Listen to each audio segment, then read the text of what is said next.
The Hedge Swordsman here. It's June the 2nd, 2023. In this video I will mostly talk about an, in my opinion, extremely exciting exploration story, and kind of use that as a case study, you know, what makes that stand out and why do I think it's such a you know, almost unique kind of situation. First of all, markets appear to have been happy. Metals were down, except, well, copper was up, oil was up. Interesting thing today is, like, I saw a bunch of juniors, well, I shouldn't perhaps say a bunch, but quite a few juniors were actually up quite a bit. Some were up double digits. And I mean, I don't know, maybe there's just, you know, one buyer out there or a few, but the point is like, given how bad, given that we've been in a 3-year bear market, you would not expect juniors to do well at all on a day like this, because all the ambulance chasers look at, oh, metal prices are down, of course they're gonna be down tomorrow as well, I better sell now before my neighbor sells tomorrow. I mean, that's typically how it works. But I mean, what is the, you know, characteristics, let's say, of a bottom? It's like you simply run out of sellers. You run out of people who are willing to sell.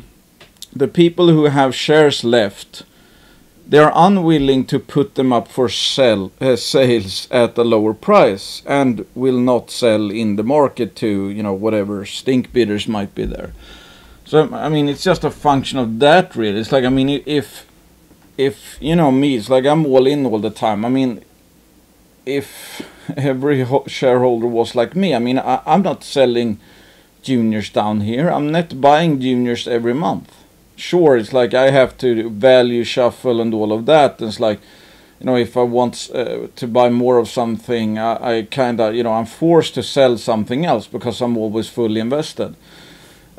So you kind of have that whack-a-mole effect, and I think a lot of people kind of have that problem. It's like they know that we're in a, you know, chronic buy situation, but people don't have, you know, unlimited dry powder, obviously.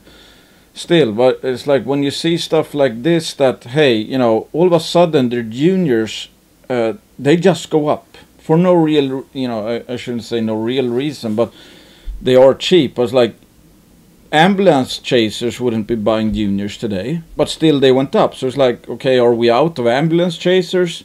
I don't know, but it's like, it's an interesting sign. It's just one day, and it's like, doesn't matter that much. But again, if, you know, the long-term consequences of selling low, etc., or hoping for a even better entry, I mean, that can have huge impact. It's like, let's say we don't get any more dips, and a junior's up 15%, and you had sold, you know, yesterday, and it's up 15%. Maybe one day that's going to be the, it's not, we're not going to see perhaps that price for, you know, years to come, and that, you know, okay, it goes up 15% and you buy the stock. It's like, yeah, you're low, but it's like the one, if he bought the day before the 15% pop, for example, he might get an extra 200% if things go really well.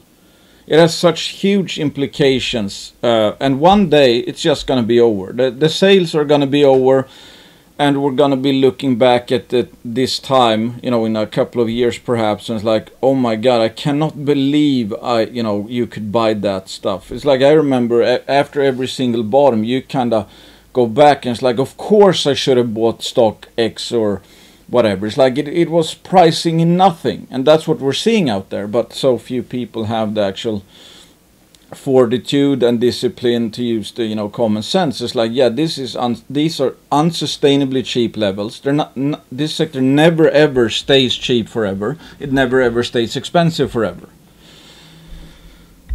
Anyway, so the stock I was going to talk about is Condor Resources, which might be the best speculative drill play I've seen since Snowline. It's quite a, you know, high risk, high reward scenario, in the sense that it's not technically a discovery yet, and usually I'm not too keen on pre-discovery place at a time like this. But this is a, you know, a unique story in quite a few ways, and I'll explain why. So anyway, it's like this company, Condor Resources, has 1, 2, 3, 4, 5, 6, 7, 8, 9, 10, 11, 12 projects. And they have a pretty good team. I think their management, I think Eber Marquez, exploration geologist, 26-year career in mineral exploration. He joined Condor from Newmont, Peru. His track record is an impressive one. He was also part of the discovery team of Yada Yada in Peru for Newcrest Mining.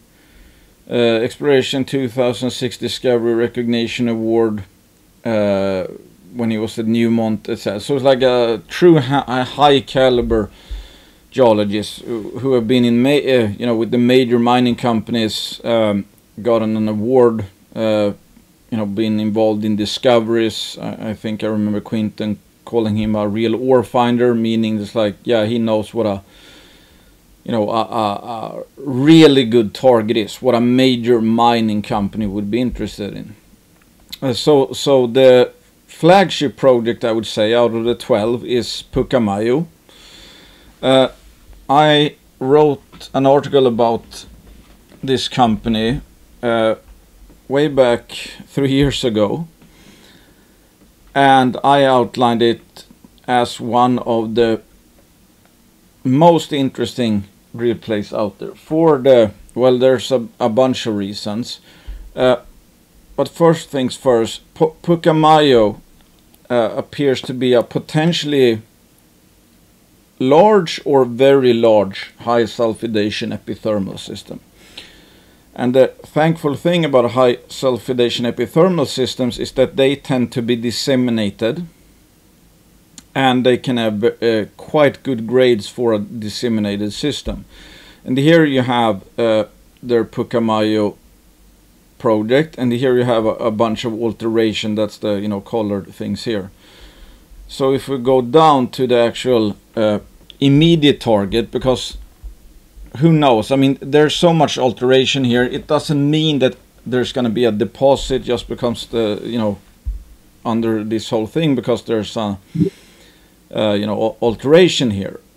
But it obviously means that there's been a lot of hydrothermal activity here. And it's like, you know, here's a 1 kilometer scale bar, so I guess you know, couple of square kilometers worth of alteration. So this is what it looks like at surface at Pucamayo.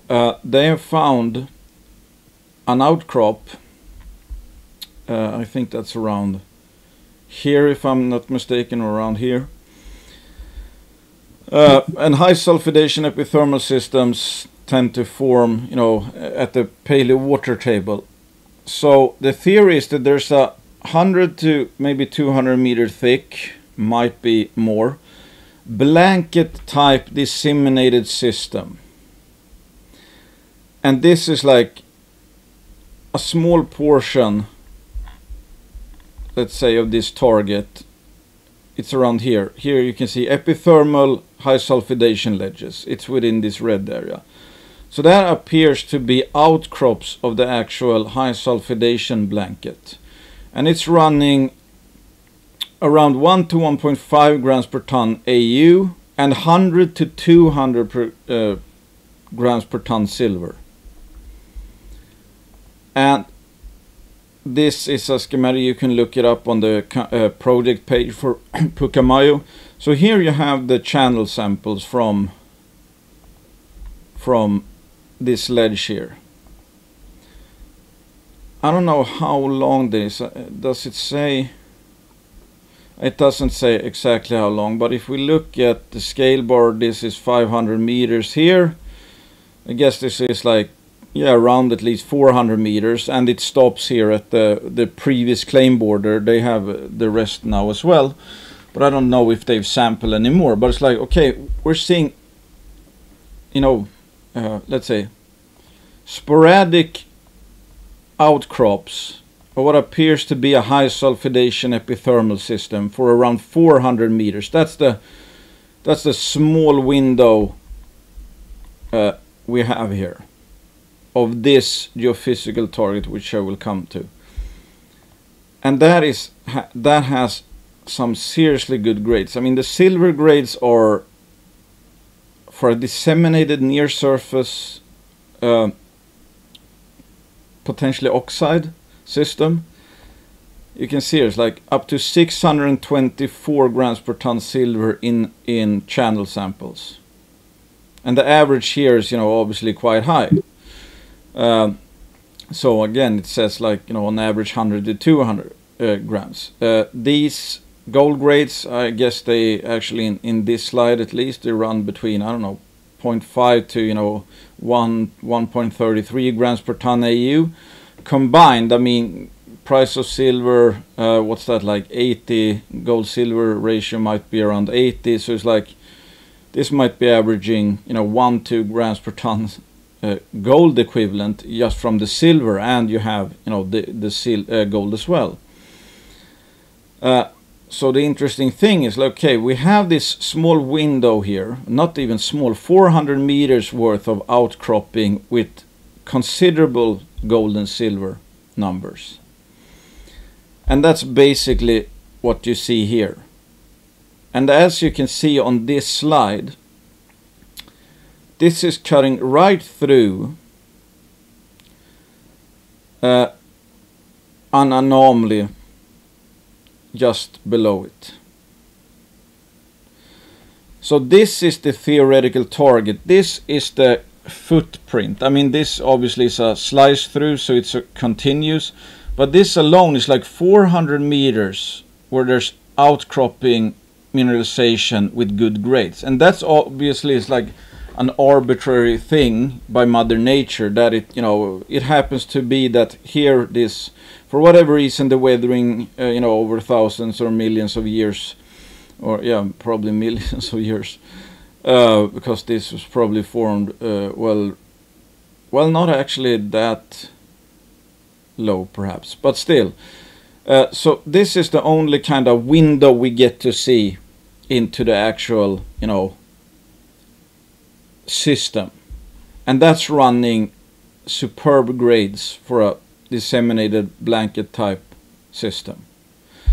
So it's kind of like, I mean, I remember, you know, Goliath, where they had the sure bet zone, and I bet pretty big on Goliath early on, because as I saw, it's like they literally have the sure bet zone outcropping because it wrapped around the mountain, so they could see the ore zone at surface. It wasn't a blind target, they could actually track that. So this, I mean, suggests a lot, and I think I remember reading in the forums, somebody said that the Pierina discovery, which was a huge success back in the day, it was one of the quickest multi-baggers this, you know, sector's seen in, you know, the last, I mean, that was done in 1996. It ran, I don't know how many times higher, but that was just in a, you know, matter of, I don't know, like 8 months or something, maybe less than that. Anyway, it's like, okay, why did I like Goliath so much? Because you had the actual, you know, ore body outcropping, and the grades were really good, and also akin to Snowline, which I, you know, if you remember, I wrote up I don't know, 6 months ago or something now, maybe a bit more. I had taken a very big position for an exploration play, because as I saw, it's like they had just drilled a few holes back then into the valley target, and they were good. And we knew the approximate outline of the intrusion. So in my book, it was like, hey, if you're getting this kind of grades early on, either you're incredibly lucky or it's an incredibly robust system. We now know it's an incredibly robust system with, you know, 130 meter intervals of like 3 grams per ton, etc. And as per the Kennerland study, we know that, hey, good early stage results mean a lot, because either you're, well, they suggest a lot, because either you're incredibly lucky and it's nothing really there, but you were just extremely lucky to pinpoint, in that case blind, and actually hit the only part, let's say, that was actually good at depth. Or it's a very robust system, so you could basically drill wherever and you would get good results. So in the case of Snowline, we had an outline. It's like, okay, we know what they've hit in one small part of, at the edge of that mapped intrusion. And you know kind of how big the footprint of the intrusion is. So you kind of have the size of the bowl, and you have some grades because there's been a few drill holes. So you kind of know, like what Quinton says, what the soup will taste like. So in my mind back then, it's like, okay, this looks like it could be huge, like 40 million ounces or something, assuming that actual, entire intrusion is mineralized with around, 1 gram per ton or higher.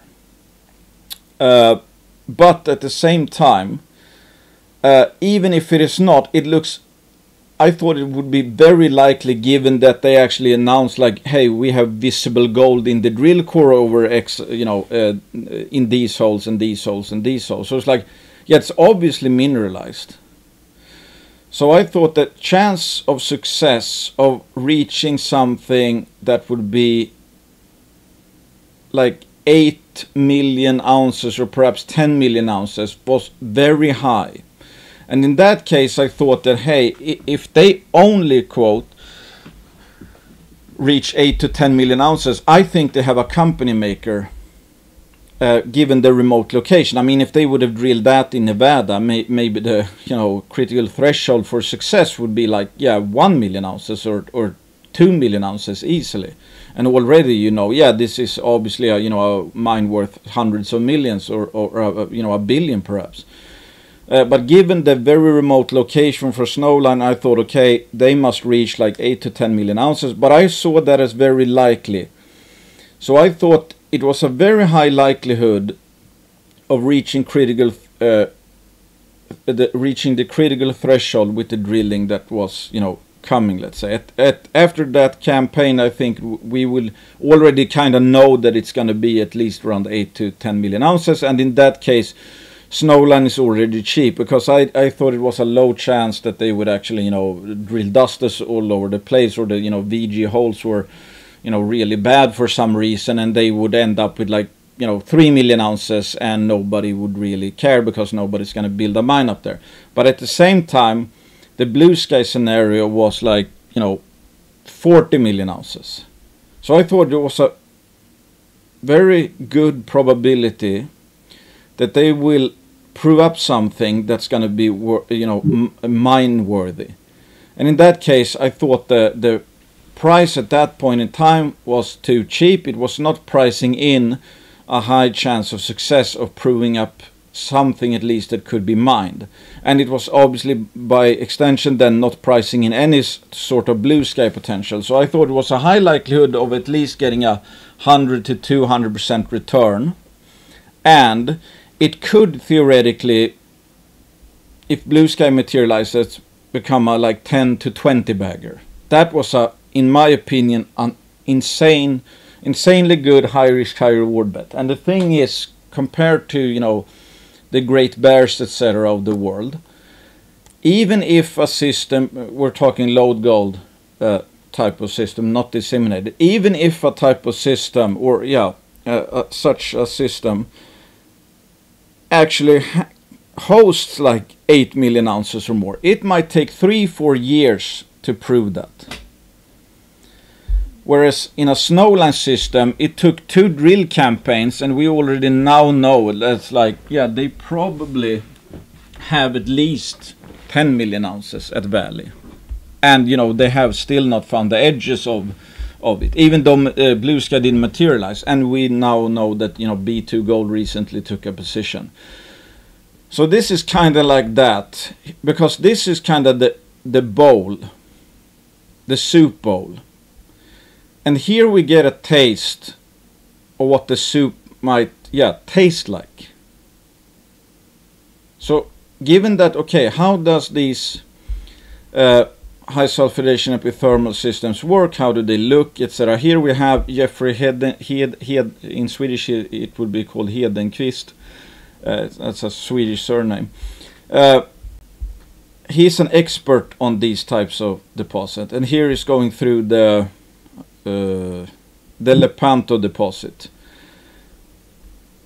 And this is what, I mean, that was a multi-million ounce gold mine with a lot of copper as well. And you can see, and you have the numbers up here, you can see where there's like the, you know, mineralization. I think it's, well, it says silicic and anorgite, but I think that pretty much is where the mineralization was.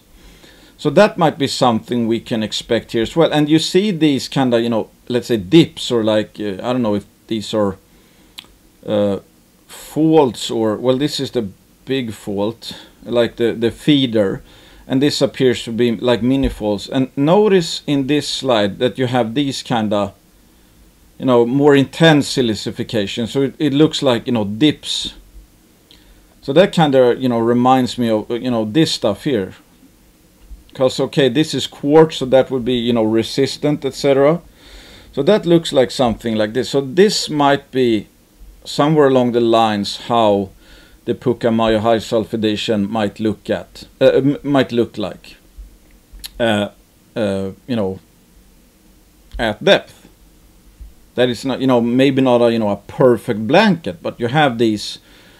I mean, it's pretty homogeneously mineralized still, and I think this feeder is close to a, you know, a porphyry, which, I mean, again, that's like I don't have the slide right now, but I put a slide in the CEO.ca chat where you have a cross section of the Lepanto deposit, and in that case, well, you can kind of see it. Well, high sulfidation. Well, this is from Condor, but so you have this porphyry thing, and then you have a tongue sticking out basically from it.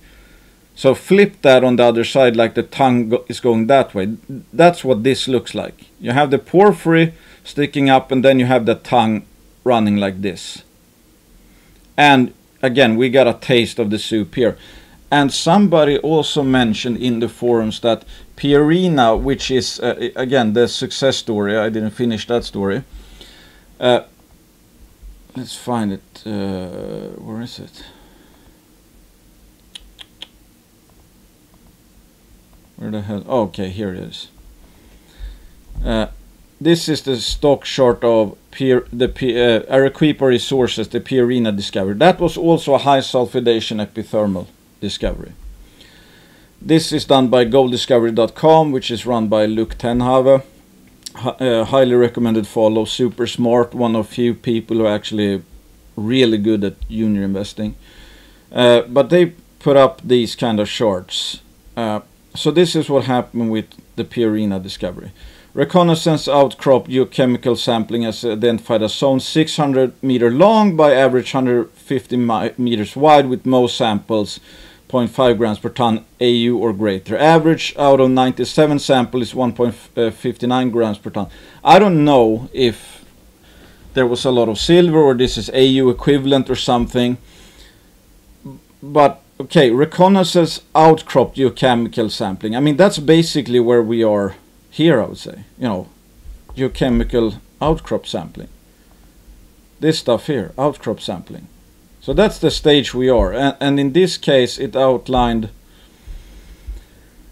150 meters wide by 600 meters long. This actual target here that Condor has is... Based on geophysics, the target is approximately 800 meters by 500 meters wide, and, you know, potentially up to 150 meters deep. And on that note, it's like I went through some of the info that's been put in the Condor chat, and here you have user Ken GPS. who says responds to someone. It was Hedenquist. Just talked to someone who spoke with him about Pucamayo. Jeff says Pucamayo is better than Purina or any other similar system he has studied. Hedenquist is considered an expert on lithocap deposits. People spoke with him, and Hedenquist has been on the Pucamayo project. He has written up a report. He's involved. People who spoke with him at trade shows says he thinks Pucamayo is going to be bigger than Purina. I mean, just based on this, yes, this is a geochemical footprint. Here we have a more of a geophysical footprint with good geochemical grades or rock chip samples that are, more impressive actually than Purina early stage. And what they found out at Purina is that they did channel sample. They dug trenches and tunnels, etc., and the grades improved. And that's what also someone said in the forum, that I think who had read the book by David Lowell, who was involved with this discovery, that the Purina system had the lowest grades at surface. And I mean that this is kind of suggesting that it's like 0.5 most samples 0.5 or greater, average 1.59 grams per ton gold. And then, when they actually drilled the stuff, I mean, there were some grades that were, quite a bit higher. And the tunnel and channel samples and pits, etc., also ran higher than what was at surface. So that makes it quite interesting, because the grades are already in AU equivalent grades when you combine the gold and silver. These would pretty much be higher than Purina on average. And if we just look at the footprint, I did here. Okay, so it's like, this is the IP resistivity map. And this is obviously just over one area. They have actually, do they have that in the presentation? Okay, they don't have it in this one, but I'm going to try to find, just to show how many, given that the alteration is so large. Okay, so they actually have, like, for all we know, in this, at least at this point in time, they had 4 primary epithermal breccias, budgies, silica ledges, and this was basically their 4 high sulfidation epithermal targets, four different ones. And this is the immediate one. That's where I think that's where this is. And then you can see, I mean, the alteration again, it runs out. So it's like we have no idea how big it is or whatever, but these systems are barren at the top. So this is kind of lucky that yes, there is actually one ledge here that seems to be an outcrop from the actual system. So to make a long story short, this is some, what it might look like. And again, if you have these kind of, dips, vertical silicification dips, I mean, could that explain these ripples here? Maybe. Yeah, we have this cross-cut going through. So it's like, I mean, some people like that Hedenquist expert, he's like, if we can believe what he was told, he thinks Pucamayo is going to be bigger than Purina. I mean, again, just based on here they outlined a 600 by 150 meter target, and here the target is actually 800 by 500 meters. So that's, quite a bit larger. The outline target is quite a bit larger than the outline target was at Purina. And the grades at surface in this first immediate target here appears to on average be better than what they sampled at Purina. So is this a guaranteed success? That is like, if you do the numbers, it's like, and I'm going to show later on, but it's like the range they use for the outcrops, like 1 to 1.5 grams per ton gold, 100 to 200 grams per ton silver. So if we just used 100 gold silver ratio, that's 2 grams per ton to 3.5 grams per ton AU equivalent. So if we take the lower range, that's 800 by 500 by 150 meters average. I know somebody, some would use perhaps 2.7 in gravity. That would mean even more tons. But still, with a grade of 2, that would be 10.3 million gold equivalent. And that would be 5 million ounces of gold portion only. It's like half a billion ounces of silver. So you kind of get a sense, it's like, okay, when he's talking, might be bigger than Pierina, based on what we know, yes, this, larger overall theoretical footprint of the deposit, yes, that's, larger than Pierina. The dimensions, 800 by 500 instead of 600 by, what was it? 600 by 150. Yeah, okay, quite a bit larger, theoretical footprint. Grades appear to be actually quite a bit higher, especially if if this was actually gold only, let's say, because here you have, appears to be quite a bit of silver. So the AU equivalent grade is probably higher than at Pierina. So, I mean, in short, this is just a monster target, and that's the 1 second, where did I? That's the first of, what the hell? Where did I? That's the, I think that's this one. That's the first of potential up to 4. And that's for Pucamayo East alone. That's on top of their, that's on top of projects like Cobre Orco and the other 12 projects. So this is only one target. I'm hopping around a bit here, excuse me. This is just one target within one project out of 12 projects in total. And this might be maybe the best or second best drill spec I have yet to see from a pure price to geological potential perspective, at least. And who knows, what is the critical threshold for success here? It's like if we do some some numbers, like maybe 2.8 million ounces of average AU equivalent grade of like 2 grams. That sounds like that could work. Near surface, multi-million ounce deposit, oxidized probably with good grades. That sounds like a mine. To reach that, there would be an AU equivalent grade of 2 grams per ton. I used a depth of 130, width of 350 meters, strike of 350 meters. So that's around, this is around 350 meters. And here you have the outcrops. I'm pretty sure this is the, the area they tested. So we know the strike, at least here, this ledge here where it outcrops, that's around 350 to 400 meters or something.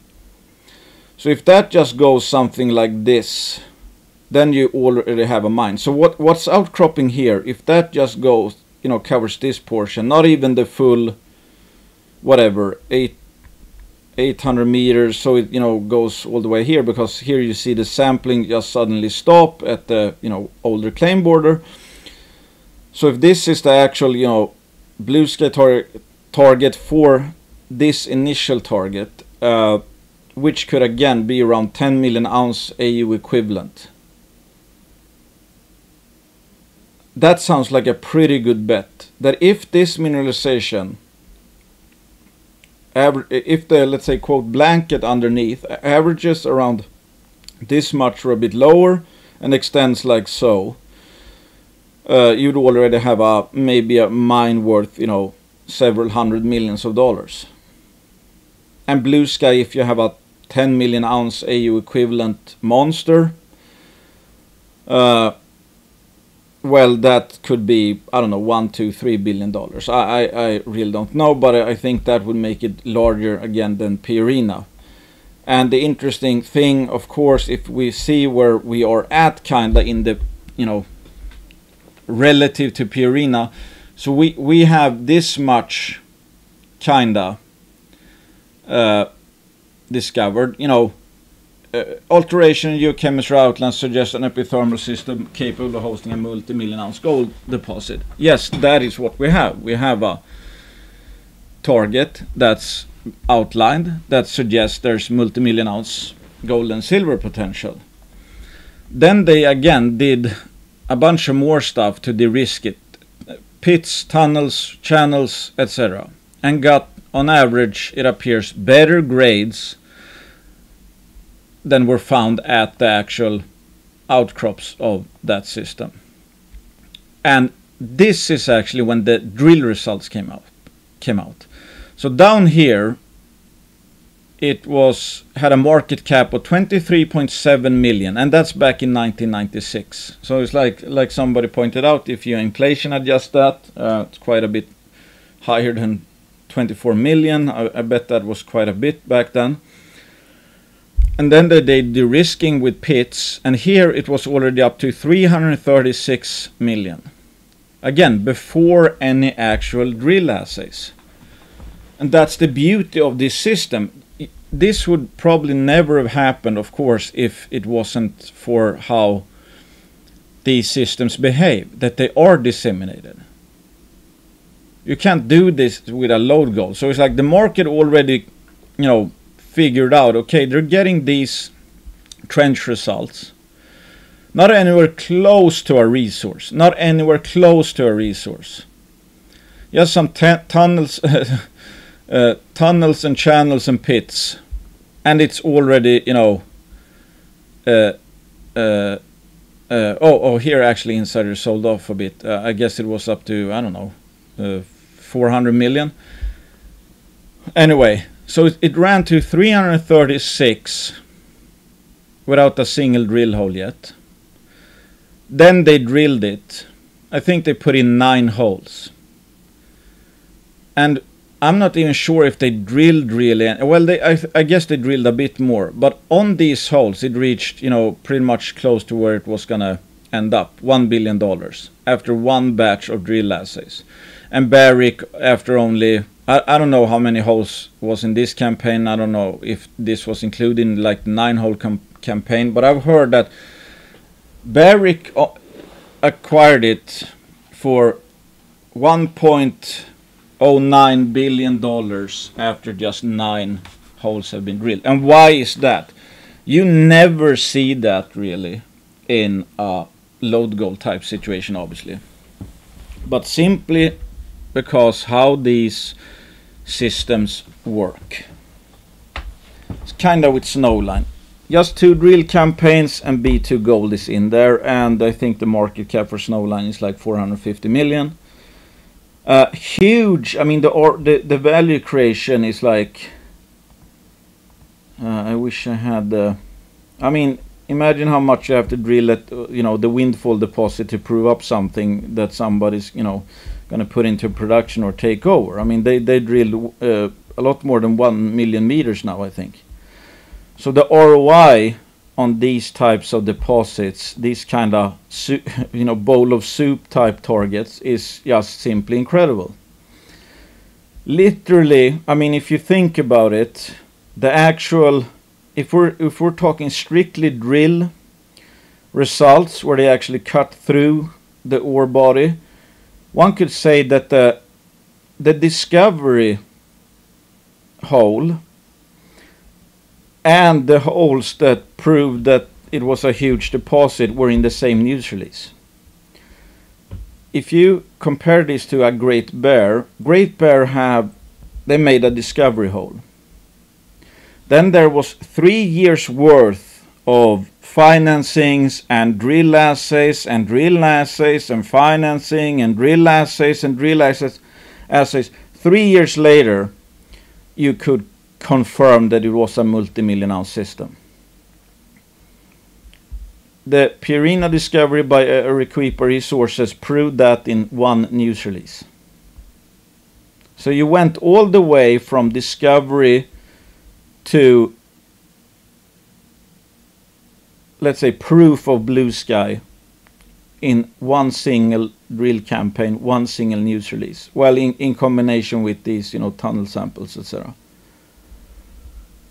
So where I'm typically talking about pre-discovery plays is the fact that most of the time, if we just use some Kelly criteria thing, people think of 10 baggers like, oh, hey, you know, this could be the next Great Bear, whatever. You know, they have land right next door, so I'm going to buy it before an even discovery hole is out.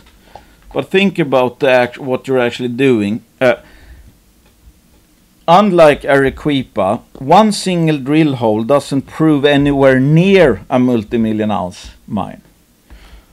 Typically, if you make a discovery hole, you know, depending on what the market cap is for a, you know, a typical lode gold system or whatever, a vein system, they might go up 100%. But the odds of actually making a discovery is very low. And for you to get to a 10 bagger, that it must be proven that it is a multi-million-ounce gold system, and that takes, again, it's like 3 to 5 years on average, according to Rick Rule for his 10 baggers. So what in reality is happening if you take a punt, you know, in a pre-discovery play with vein targets, is that you might be risking a 95% chance of failure because you don't even have a discovery hole yet, etc. And there's nowhere near any proof that that's even a multi-million-ounce system, even if you find it. So it's like, typically you might be risking, let's say, 0.05, probability chance of success 5%, and return is a double.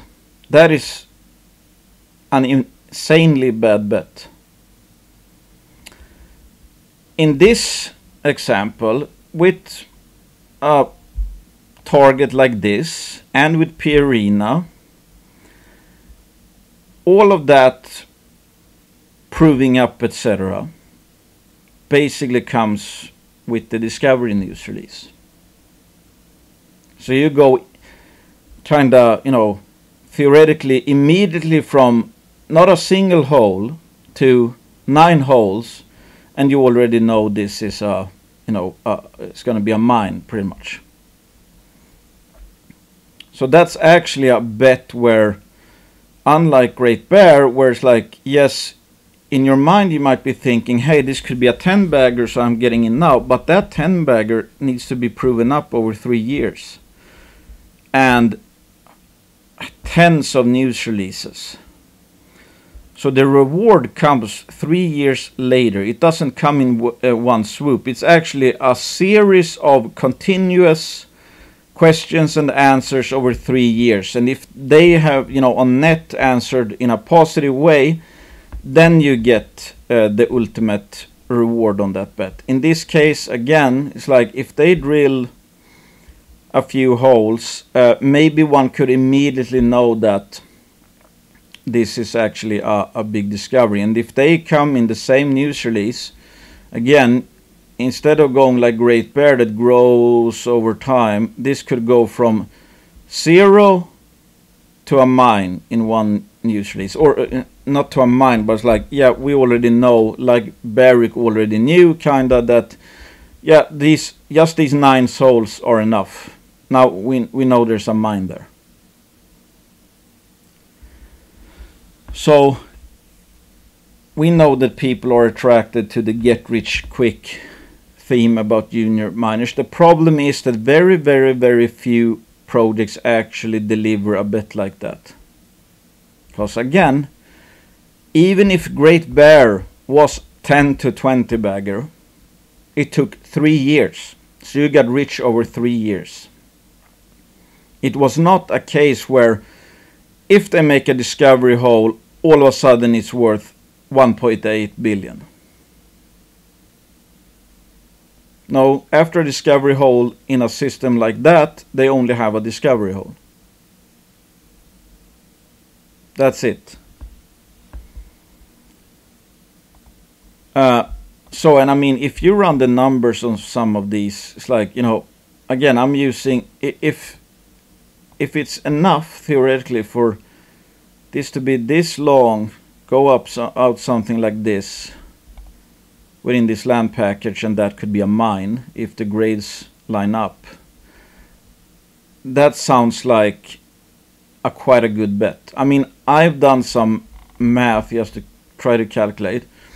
So I used, well, initially I've actually increased it for myself because I think I'm very conservative, but still publicly I've put in, like, if there's a 20% chance of proving up something worth 500 million, that would equate a share price, not fully diluted though, but $3.94 per share. 20% chance of that happening. So that's worth $0.79 today. And chance of risk of total failure, if we assume it's 80% chance of total technical failure, that there is absolutely not a mine there, that these outcrops and grades, for whatever reason, that this looks exactly like let's say a Lepanto type deposit, that's just a coincidence. And this is just an anomaly that is not, that it ends up not showing what this is. And we have a total technical failure, not even close to a mine. And we assume that the price, and I'm not even talking value because they have 11 projects and even more targets on the Pucamayo, but we know how the market reacts. So if we assume share price heads to 12.5 cents, that's a 62% drop from here. If we think that's an 80% chance of this target with these kind of channel samples in the outcrops, if we assume there's an 80% chance that this will not amount to anything, that bet still has a risk-adjusted value today of 0.89 cents per share, which is 169% higher than where it's trading at. So it means that, well, one could say that in this, in my opinion, conservative scenario, because it's not accounting for blue sky, and I think it's actually higher chance of success than this, especially if you comments by Hedenquist and what we're actually seeing with our eyes and what has been shown. I know some who think this is the most no-brainer target there is, simply because when you factor in high sulfidation epithermal systems, how they work, and you have an outcrop which appears to be going straight through it, and that, according, in the Pierina example, for example, the grades at surface was actually downplaying the, let's say, true grade of the system because, I don't know, being leached away or whatever, weathered away. In that case, well, I don't know what I was saying. But again, if all of what we're seeing here that lines up perfectly with a high sulfidation epithermal model, and even that we have, kind of proof that it's economic with good grades, for some reason, if there's an 80% chance that this is all a big coincidence, it's still 169% undervalued. And again, if we assume, like, yeah, okay, what's the odds of at least reaching critical threshold for success, that at least a small portion of it, or parts of the half of it, will be mineralized, then we don't even need blue sky. So if that's enough for at least a few $100 million, well, that's great. If we're talking blue sky, that would probably be worth, I would just guess, even in Peru, given that the perception of Peru has gone down. Pierina sold for $1 billion in 1996. If blue sky here is larger than Pierina, and given how much the dollar has gone down in value, who knows what the blue sky a takeover would be. So, but let's say just 1.5 billion. or I actually used 1 billion. So I did extended. Well, I added a bit more of a scenario. So I think this is more realistic, personally. In this scenario, there's a 20% chance that when they drill this, that it will prove to be something worth 500 million. A pretty good mine. Not fantastic, but it's just, a pretty good mine. 500 million in, let's say, economic value. That's a 1,194% upside at today's, share structure from the current price. If we think there's a 20% chance of, let's say closer to blue sky happening, that the 800 by 500 meter target ends up being mineralized, then we have a target price of $7.88, which is 2,388% higher than the current share price. And if we assume that there's a 60% chance that this is a coincidence, this is a coincidence, and this is a coincidence, and that it fits the high sulfidation model, and that it's a high sulfidation system, all of those things are coincidences. This is, for some reason, Mother Nature outcropped good mineralization here. If we assume there's a 60% chance of all of this, let's say, deceiving us, or there's an extremely poor system at depth, so we're talking total technical failure, still the risk-adjusted value today would be $2.44 per share, or 639% higher than what the share price is.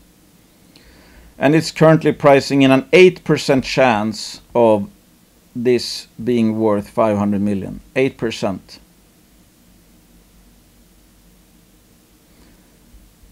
To me, this is an absolutely egregiously mispriced bet.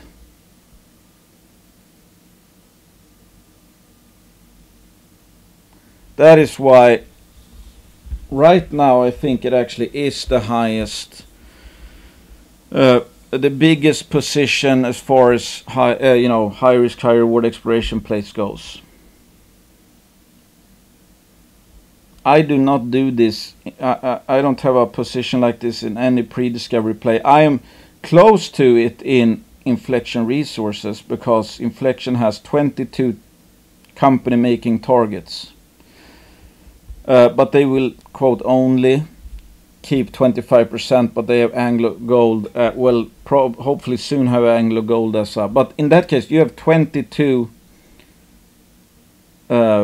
kicks at the can.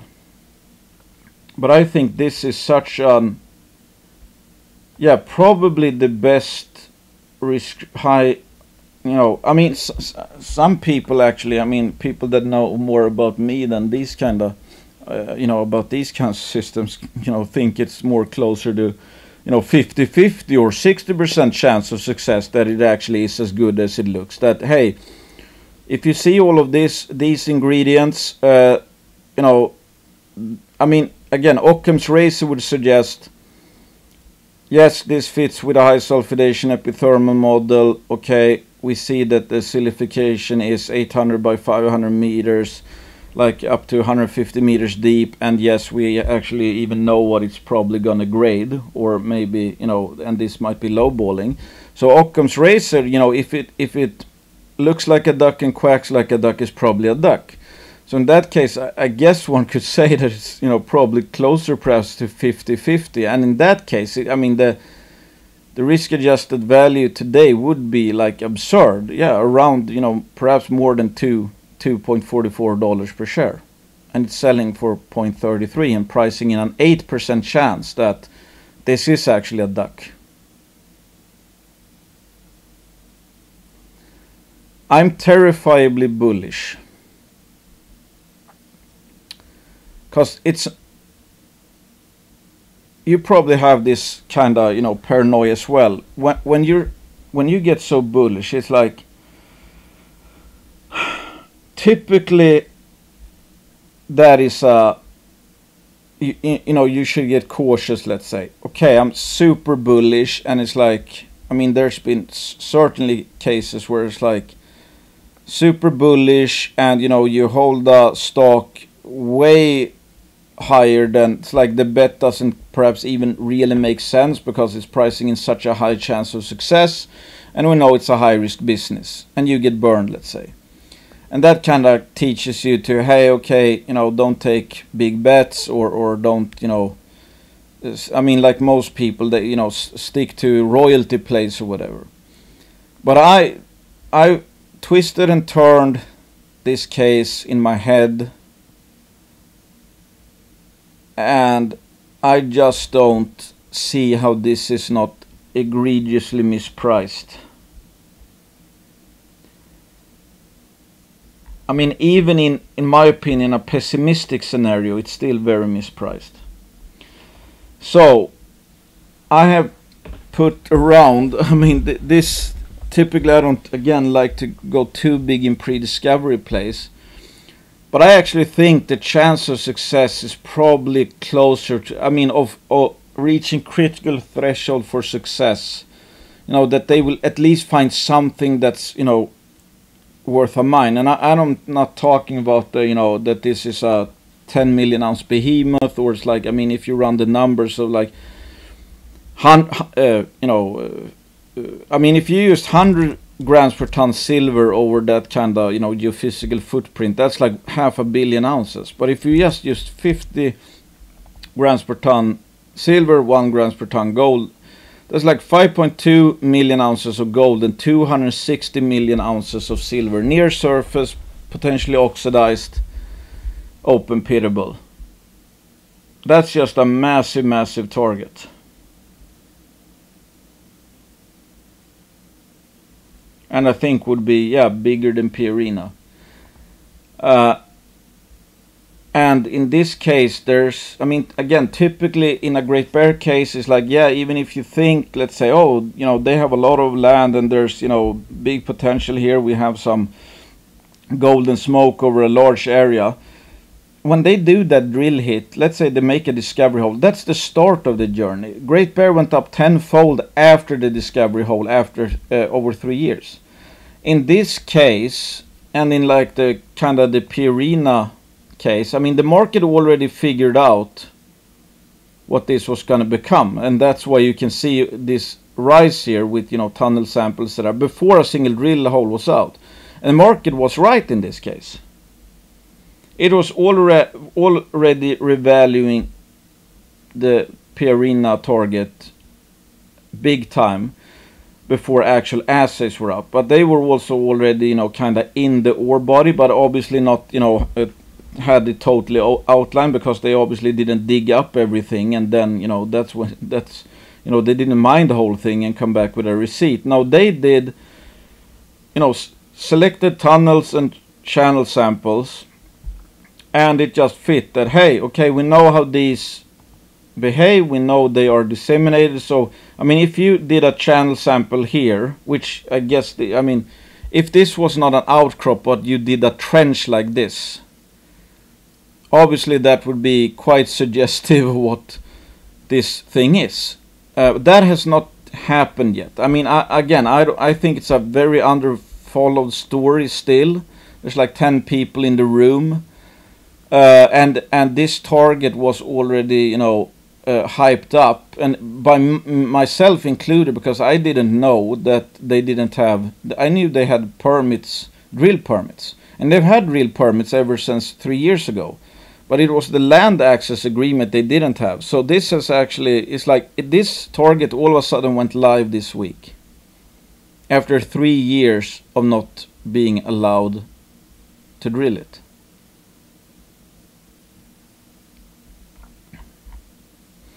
And if we just use the, again, it's like, okay, 10 times, that's like 400 million.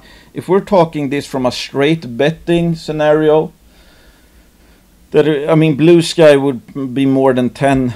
I mean, 1 billion would be like, what's that, a 20 bagger, 1.5 would be a 30 bagger. But if we take like a, you know, 10 bagger, or let's say a 900% return, if we assume there's a 30% chance of success. That's like, you know, Kelly criteria, which basically is how much you should bet on it, you know, out of your whole bankroll. That's 22%.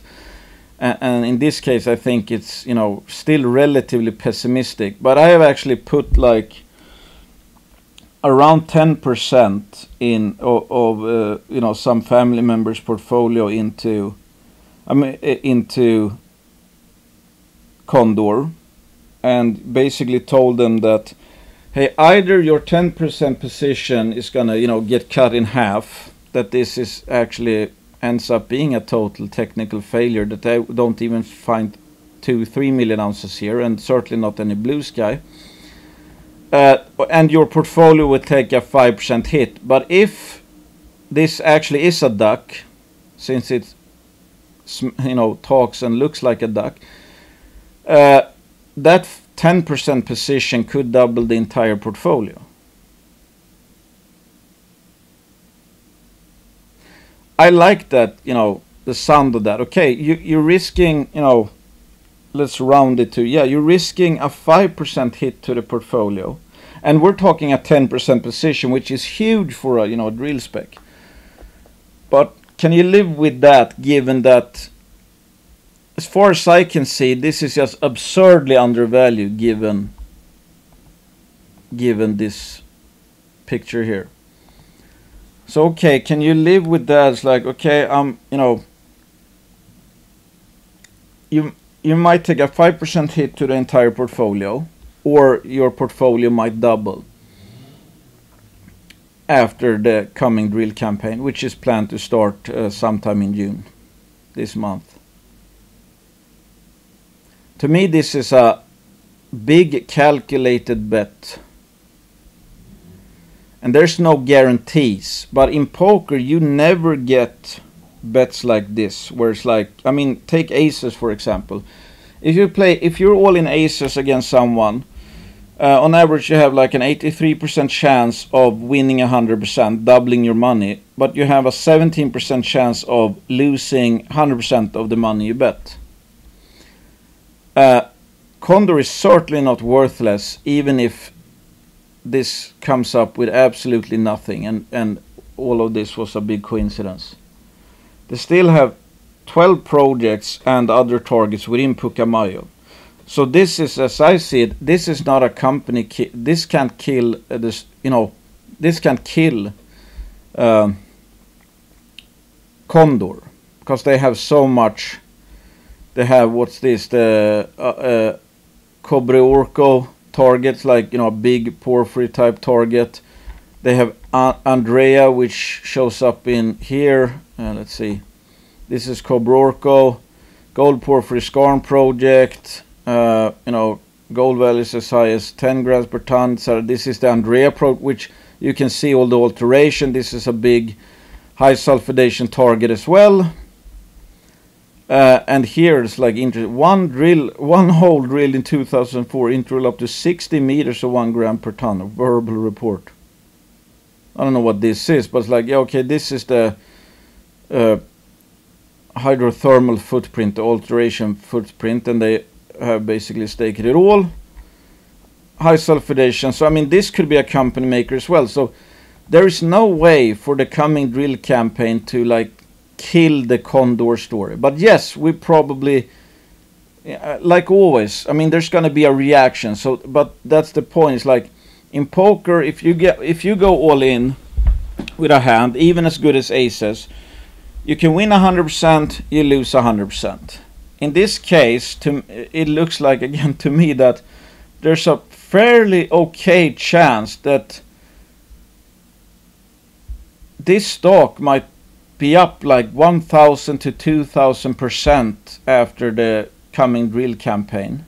That's not a guarantee, and I'm you know, and even if we use the more, you know, much more conservative scenario, where there's just a 20% chance of it becoming worth 500 million, that's still a 1,200% return. In the worst case, let's say it has an 80% chance, and then you lose 62%.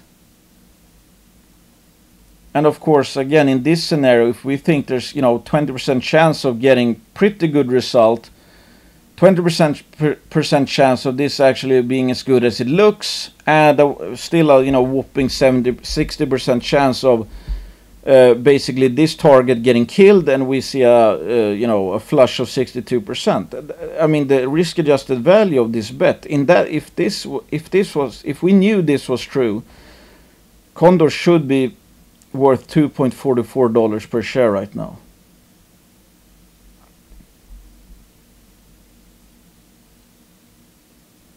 And again, just compare this again to like a this is the average, let's say, pre-discovery vein target. Blind. We're talking blind. We're not talking like they have the literally, what appears to be the disseminated ore body outcropping here, and you actually can sample it. Let's say a blind target. They found some gold chip samples on surface, and they're chasing a vein. Maybe there's like a 5% chance of success if they make a discovery. Again, like Great Bear, you don't get the whole price immediately. You get maybe a double. So in that case, it's like you should short those kind of bets all day, every day. But in this case, like with the Pierina thing, where the payoff actually can be in the same news release where you get the discovery news, then we're actually talking about the payoff coming immediately in by asking one question, one drill campaign worth of questions. And in that case, if we think there's a 30% chance of this becoming worth 400 million, let's say, or 450 million, that has a according to the Kelly criteria, you should bet 22% of your portfolio. I'm not going that big. But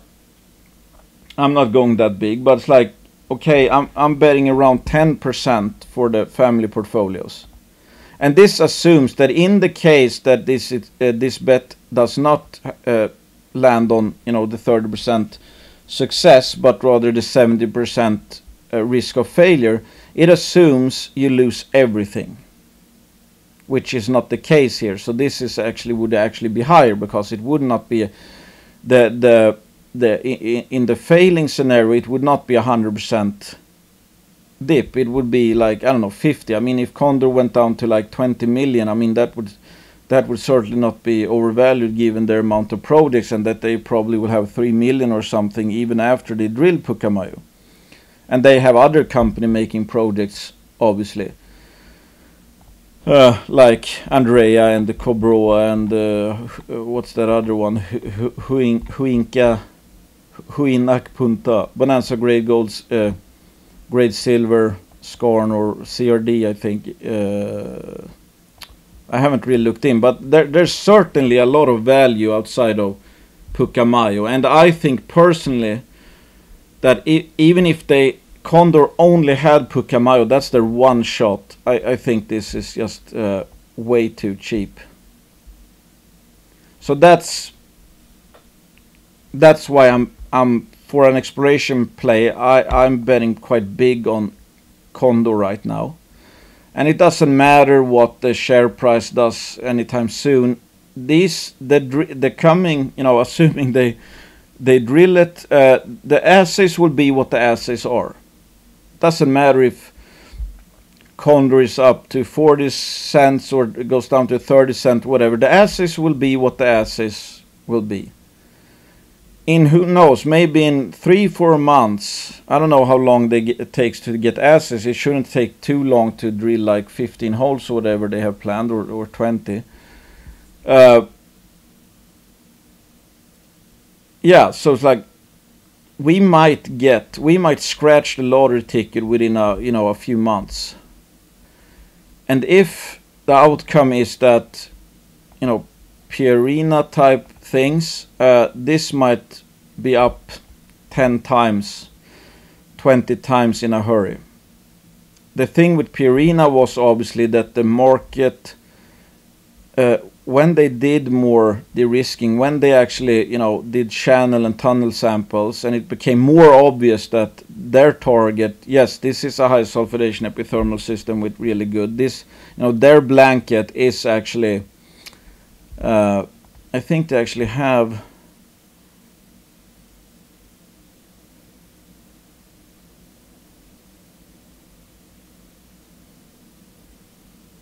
I thought, maybe not. Is this, no, per,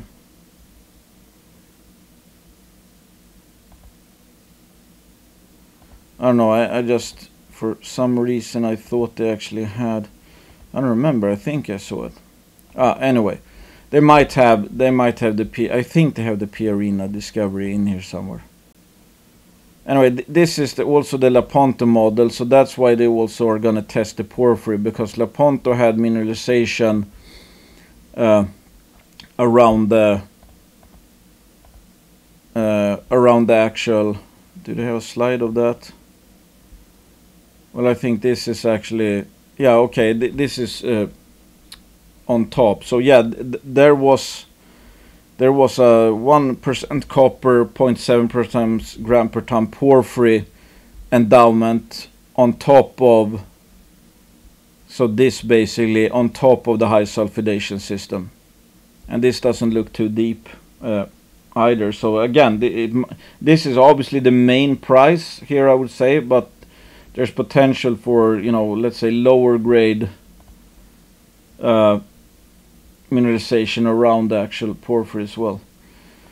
Yeah, anyway, I hope that makes sense. I mean, I am paranoid about, I'm getting paranoid because I'm so bullish. To me, this looks like almost no drill play that I know right now, especially a pre-discovery play, doesn't even come close to this, because I think there are some absolutely fantastic drill stories out there, but most of them will be, or are by definition, targets that will play out over, I mean, let's say Tectonic, for example. I think that's super cheap. If that is a company making discovery up at flat gold, that's gonna take a few seasons. They can probably, you know, even if there is a 10 million ounce deposit up there in Alaska, they will probably not be able to immediately prove that up in this coming drill season. Although it's like, if they do big step outs, deep holes and all of that, like Snowline, because it looks like a Snowline type system, they might still do a big quantum leap. Because I think the average drill depth there is like 150 meters or something. If they put in some 400 meter holes in, you know, a few directions, all of a sudden it's like, oh my god, this is a cloud of gold, and it looks like it's like easily 5 million ounces or 10 million ounces. So they have the potential to do that, but a lot of targets don't have that kind of potential. That even if it proves up to be a significant discovery, that will take time. I mean, again, Condor could theoretically do the Pierina route, where it's like, yeah, after one drill campaign, you already know that this is a massive discovery. So all of that revaluation and proof of concept discovery and dimension, whatever, it's like, and grade, that kind of gets almost proven up in 10-20 holes, which it could be in one single news release. And again, like what happened in Pierina, was that the market was already sniffing that out. As you can see, I mean, it passed 336 million in market cap here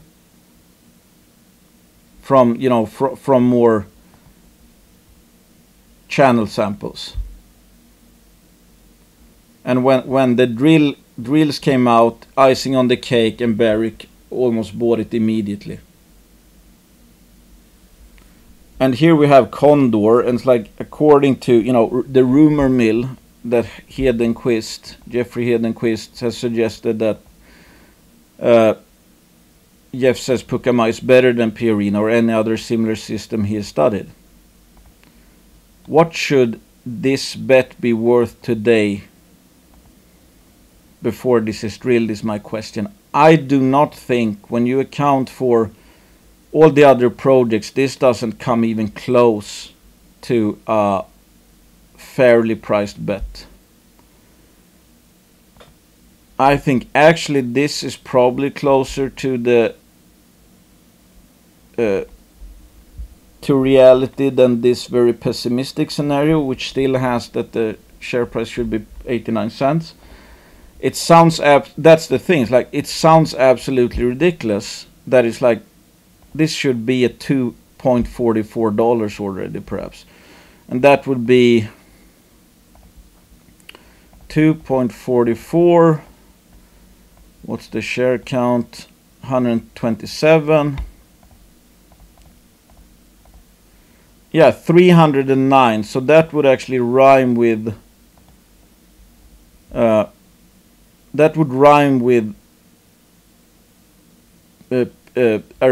Resources, their valuation here, going into drill assays.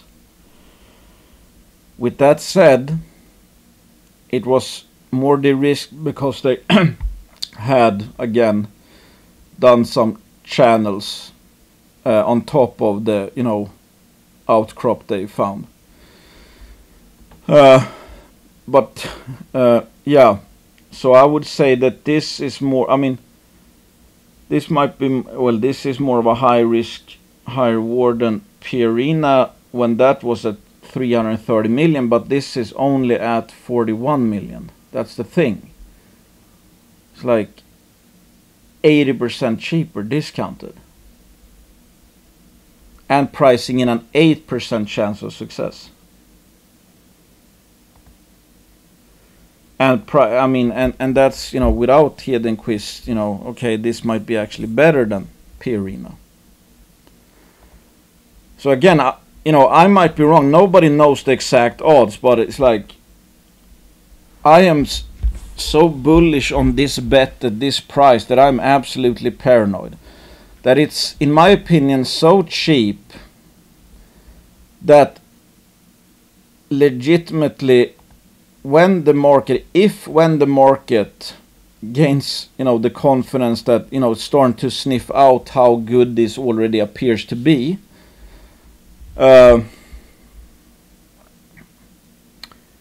this could be up hundreds of percent.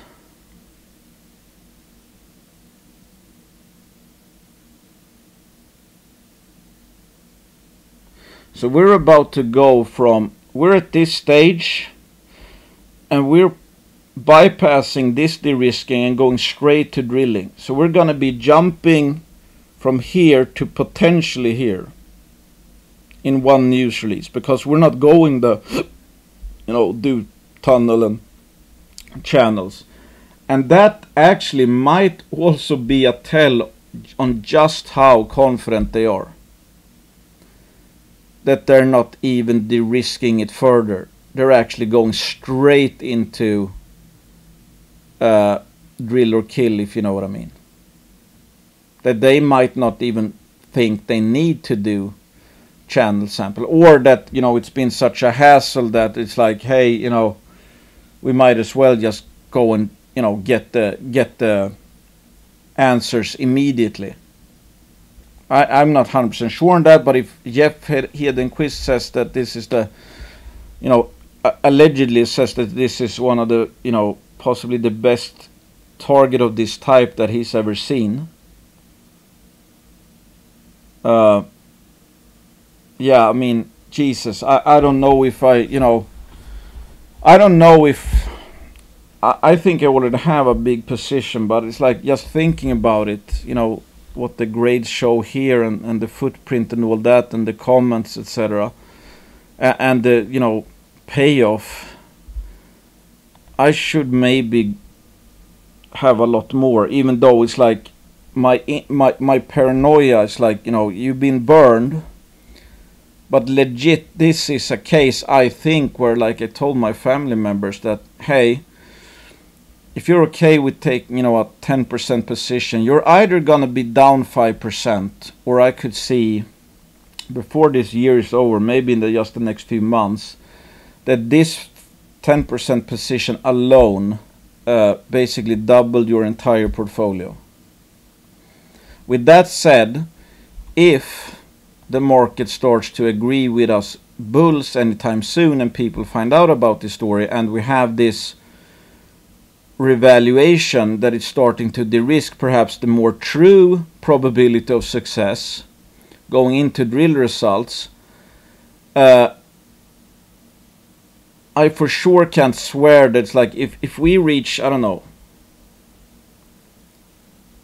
even 100 million, if it doubles from here, I'm not 100% sure I can withstand that pressure and not take some off the table, even though it's like if we assume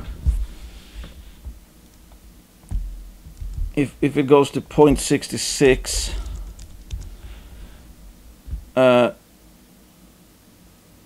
is this right? Well, yeah, okay, yeah.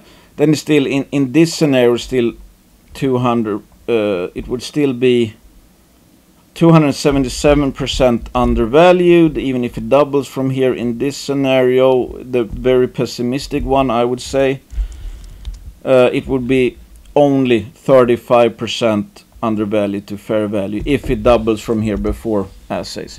I'm not 100% sure how, because again, it's like one part of my mind or one side is telling me just look at the facts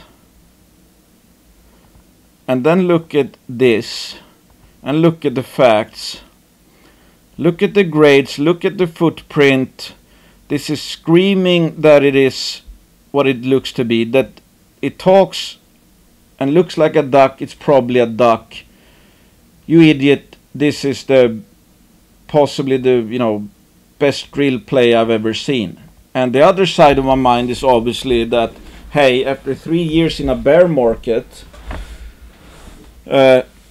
your confidence kind of takes a hit. It's like, no, because Mr. Market has told us that we're, been so stupid on average for the last 3 years.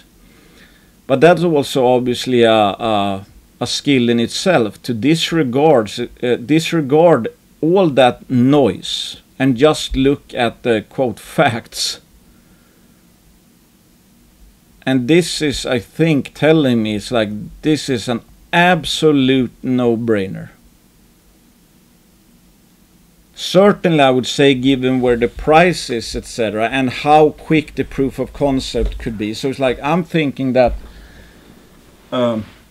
Blue Sky is enormous from a revaluation perspective because we're only at like 45 million Canadian. 10 bagger would be 450 million. 20 bagger would be 1 billion. And certainly the Blue Sky case scenario would be like 1 billion doesn't appear to be a biggie if it's like, I mean, this isn't, I guess, even Blue Sky, but it's like, yeah, close to Blue Sky, let's say. It's like, like I put here, if we just use the actual range here, that's like, again, 2 grams per ton AU equivalent. That's like 10.3 million ounces of 2 gram per ton equivalent open pitable near surface oxidized material potentially. That's got to be worth, I don't know how much, but probably a lot more than 1 billion. So that's the conflict I'm having in my head. Because whatever happens, we're gonna feel stupid. If this is a duck, in hindsight, I will kick myself for not having bought more. Even with a, potentially, let's say, up to 70% chance of taking a 62% paper loss for a while at least, until, they might make another discovery. But if it turns out well, and literally we go, news release comes out and they've made a discovery, they've hit in, several holes, and it's just obvious that this is a potentially world-class deposit. I mean, that's going to open up, like, I don't know where it will open up, but we're probably talking the quantum leap of quantum leaps, unless we do some kind of major revaluation story going into that. Because again, in theoretically, if we stay around this price, it might, you know, jump from this kind of valuation to this kind of proof of concept in, you know, potentially one news release if they release it all in one batch. Oh, and lastly, I've talked a lot, but I hope you get, you know, what I'm thinking. And it's like always, I am way more bullish privately, I would say, than I let on publicly. And because I hate the idea, I cannot guarantee that this will be a big success. And I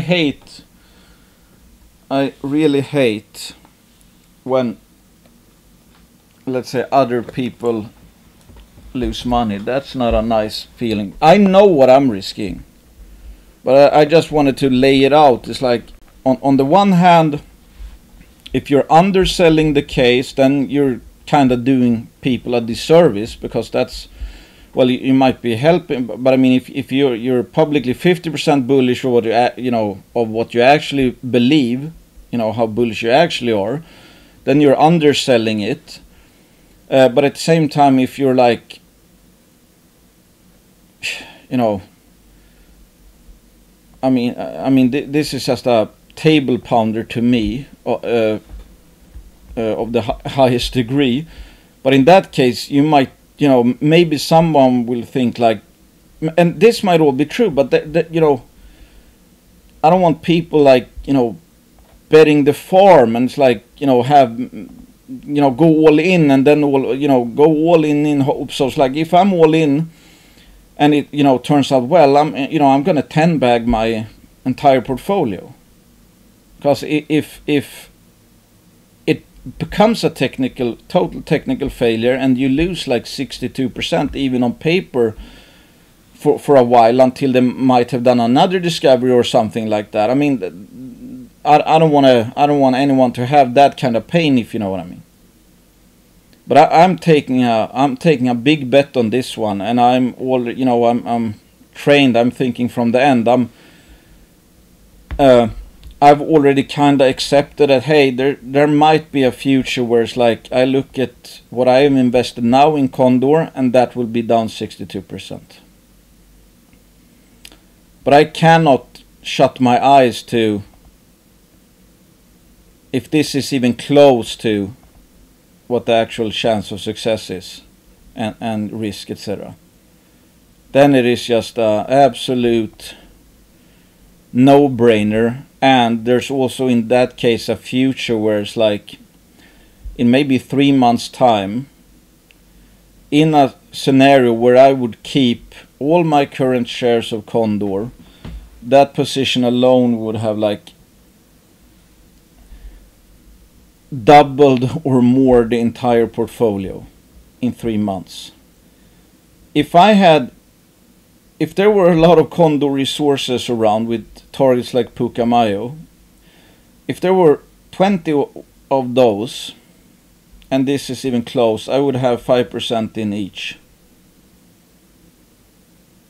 to actually diversify, you know, the company specific risk. Anyway, yeah, so lastly I would just point out, it's like, it's so fun when you're thinking about, okay, I mean, how you can really, in my opinion, stack the odds in your favor. You know, I did what was it? The gambler portfolio here. It's like, you know, an example portfolio of a high risk, high diversified, in the sense that you have 5% in each. Again, I think every single one of these have 10 to 20 bag potential over the next couple of years. So if 2 become 10 baggers, then, you know, you paid for all the others, even if they went to 0. But if 10 go down 50%, and, you know, a few go up 400% and 2 go up 1000%, you're well in the money. Your portfolio will do great. But it's like, if we're talking about just, you know, fun with, again, given the amount, in my opinion, no brains out there, it's like, if you just had and I'm not saying you should do this, but think about this. Let's say you have a portfolio and you only invest in 4 quote high risk high reward stocks. It's like, for example, Headwater Gold has Newcrest involved, proof of concept, 11 projects, 2 discoveries. Inflection Resources is going to probably get AngloGold involved with 23 large gold copper porphyry targets in Australia plus gold targets. I mean, company making targets, company making projects, at least, you know, not I mean, the blue sky might not be the highest in every project, but they have Newcrest involved with 4. So it's like you can just think what Newcrest would want to see. Condor Resources, yeah, obviously 12. You get 12 projects, including Pucamayo, which I again think that this target alone, even if you assume that they only had this target, I think the current price is absolutely ridiculous. And then you have like Brixton Metals, which has you know, BHP, world's largest miners, as an investor. They have Ivanhoe Resources or Mining or whatever, Ivanhoe Electric I think they're called, earning into another project, and they have like 6 targets slash 6 projects slash targets in total. They actually have, I guess, more targets than that, way more targets within the Thorn. But if we just treat, you know, Camp Creek and Trapper etc. as one project each, because they're, you know, the blue sky is so large etc. They have around 6 main flagship projects or projects. In that case, that portfolio would have in total 52 target slash projects with 3 majors involved. The combined market cap would be 151 million, and of course every single one of these is so cheap. I mean, again, if Condor makes it work, if Pucamayo alone hits it out of the park, this is gonna pay for all the other ones and then some. If Brixton's, let's say, Camp Creek target delivers, you know, a BHP size target, they have a market cap of 70 million. What do you think BHP is after? This could, I mean, yeah, I mean, you can come up with a number what Brixton could be trading at when, you know, the market is convinced that, oh crap, this actually looks to be a BHP sized target, and you know, probably on the back of they're drilling right now at Camp Creek, assuming those results are good, and it's like all of a sudden it's like, wow, this is a BHP sized target. So I think Brixton can do potentially kind of a quantum leap like Condor. It takes more drilling and more money, but they've already, you know, made the discovery. So now the thing is that if they can prove that yes, they hit the high grade core, or that it's you know, this large or whatever, that it jumps from right now where the market doesn't care 2 shits that BHP says this has BHP potential. If when that becomes obvious, I mean, there could be there could be quite the revaluation. Inflection Resources, if they make a North Parks type, I mean, K-Day is so large that I'm not even going to count that. That's like $10 billion porphyry complex, but they have 23 cans to kick at least to find a Koval or North Parks type discoveries. Maybe they're worth 1 billion. It's like Inflection is worth 19 million. If they make one, that could be a 10-bagger alone. If it's a really big one, that could be a, I don't know, I mean, a $2 billion deposit or complex, and they have 25% at the end of the day. That's 500 million. That's obviously more than a 20-bagger. And Headwater as well. I mean, it might not, depending, I mean, the old Midas mine, etc., that's probably worth 1-2 billion or something, and Newcrest is involved, so it's like, hey, go with that, and they already have 2 discoveries. So either one of these have several kicks at the can of becoming 10-baggers if one of their projects works out. They even have more than 10-bagger potential, and that's again from one working out. So if one out of, I want to say, if 1 out of 52 works out, this portfolio should multi-bag. I mean, again, the bets out there are absolutely insane right now because they are so cheap. So they're leaving, like in the case of Condor, they're leaving so much to the upside in the case of success. And I know, I talked to a few. It's like, I don't want to buy an uptrend. I have been. I bought today. I bought all the way up to 36 cents. But again, that's what I'm doing. I'm not saying you should do that, or I know I'm gonna make a lot of money doing that. That's just what I have been doing. And who knows, if this goes up, I might take money off the table, etc. So it's like, you have to make up your own mind. It's like, there's nobody's gonna be here holding your hand, but I hope you at least kind of figure out why I have been buying quite a bit. Anyway, thanks for listening. As always, do your own due diligence. This is not a buy recommendation. I'm not an investment advisor. Don't invest money you cannot afford to lose, and consider that nobody knows the chance of success and there's always risk. Yeah, do your own due diligence. Consider me biased. I own